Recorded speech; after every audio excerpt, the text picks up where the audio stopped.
Lorsqu'il avait 17 ans, Jesse a consommé du PTC pendant près d'1 an. Cette drogue de synthèse s'est immiscée dans son quotidien, le rendant rapidement dépendant. Cette consommation a marqué sa vie, bouleversé ses repères et menacé son équilibre. 2 ans plus tard, il est sobre. 2 années durant lesquelles il a dû se battre pour sortir de l'addiction, se reconstruire et retrouver sa liberté. Dans ce témoignage, il revient sur son parcours, il raconte la chute, mais aussi les étapes vers la résilience. Son histoire n'est pas seulement celle d'une addiction, mais d'un jeune homme qui a choisi de reprendre le contrôle et redonner du sens à sa vie.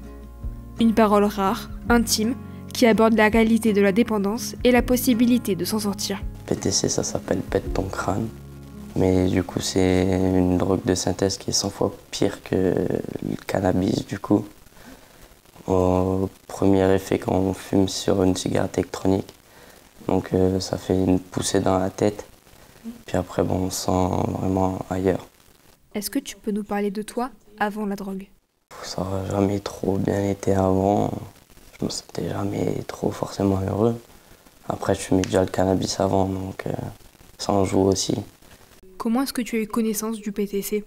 On m'en a parlé. Au début, je voulais pas. Puis ben, à force, je me suis dit, oh, ça se tente en vrai.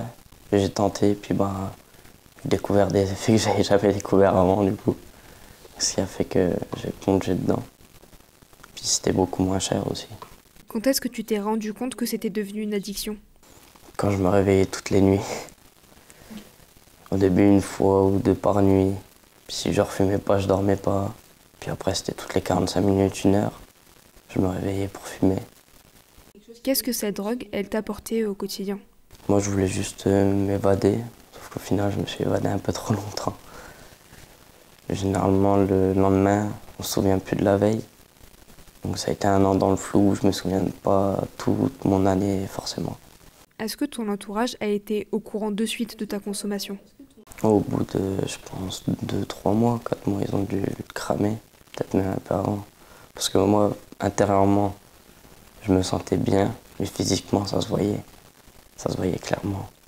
Moi, le teint de la peau, les poches de cerne, les yeux tout petits, ils n'ont rien pu trop faire, quoi.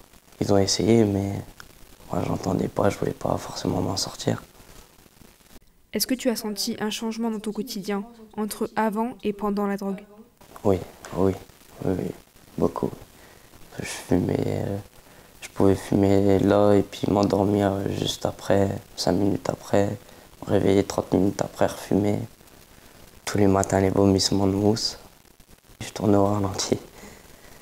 Donc on me posait une question, je répondais 10 secondes après. Puis après, les pétages de plomb, rien que de sortir 5 minutes, de savoir que j'ai pas la vape, ça me faisait péter les plombs. Arrivé à un moment, je m'étais habitué à tous ces effets secondaires, ça me faisait plus rien. Je vomissais et puis je refumais juste après parce que je savais que j'avais pas assez fumé avant. Qu'est-ce qui a été le déclic pour toi? Moi, j'ai fait fumer une personne qui s'est retrouvée 1 semaine et demie en hôpital psychiatrique parce qu'elle a fumé sur ma vape. Elle a décollé, elle n'a jamais atterri.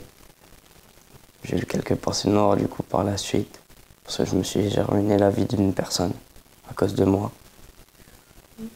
Donc du coup, ouais. Après ça a mis du temps à se déclencher pour que j'arrête. Il y a eu quand même 2-3 mois. Et après j'ai arrêté par la suite. Ouais. Est-ce que tu as eu peur de demander de l'aide pour arrêter?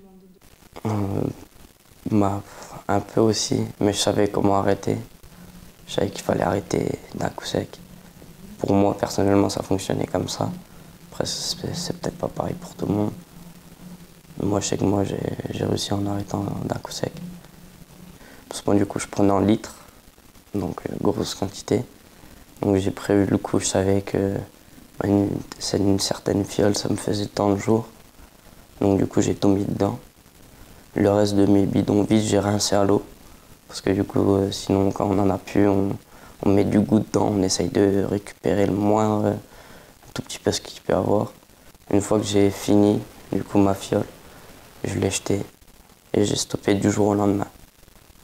Donc le lendemain était un peu compliqué, forcément, toute la nuit, des crises de panique, tremblements, sueur froide.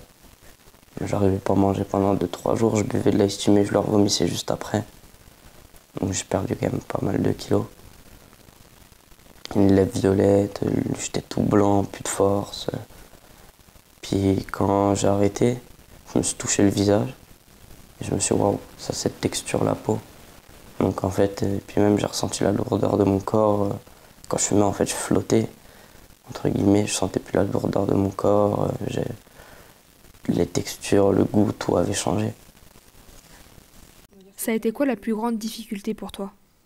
Les pétages de plomb, parce que je me reconnaissais pas. Fallait pas que je fasse un truc, sinon je cassais tout. J'ai dit que j'allais pas tenir, que j'allais me tuer, que je pouvais pas faire sans. Mais au final, j'ai réussi. J'ai tenu. Qu'est-ce qui t'a fait tenir pendant cette période? Je me suis rendu compte par la suite dans quel état ça me mettait. Tous les jours, je me disais, souviens-toi des vomissements, des sueurs froides quand tu dormais pas, tout ça. Et du coup, moi, ce qui m'a permis de tenir jusqu'au jour d'aujourd'hui. Comment tu te sens aujourd'hui? Moi, je me sens mieux. Puis là, j'adore sortir du cure pour arrêter le cannabis, donc